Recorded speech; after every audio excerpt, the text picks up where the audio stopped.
But tariffs could brew up the price of your morning pick-me-up very soon. About a third of U.S. coffee comes from Brazil, which will be hit with a 50% import tax next week.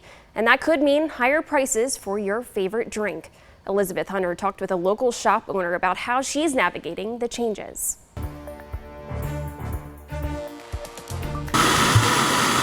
It's been super volatile lately, and then when you add tariffs possibly on top of that, then your cup of coffee may double. Beth Cleveland owns Morning by Morning Coffee in Perry. She says she's doing everything she can to keep her prices from bubbling up. And I'm about to start using some coffee that I bought at a higher price, so I'll have to adjust that somewhat. Cleveland says she has ordered thousands of pounds of coffee to account for the potential price impact. This is probably about 15,000 pounds of coffee in here. The beans are kept in a controlled climate room until they are ready to be roasted. I roast anywhere from probably 300 pounds to 800 pounds per week. It's not just coffee being impacted by tariffs.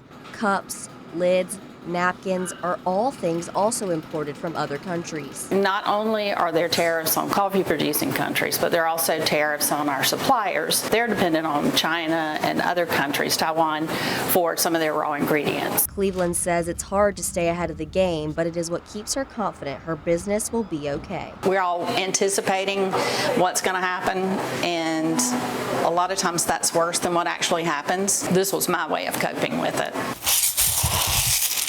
In Perry, Elizabeth Hunter, 13 WMAZ News.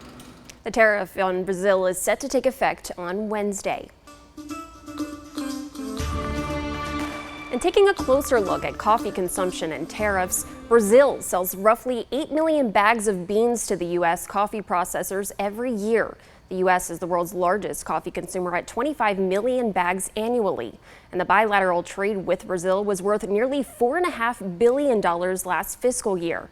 In the end, places like China and the European Union could benefit from the tariffs when Brazil looks to ship elsewhere.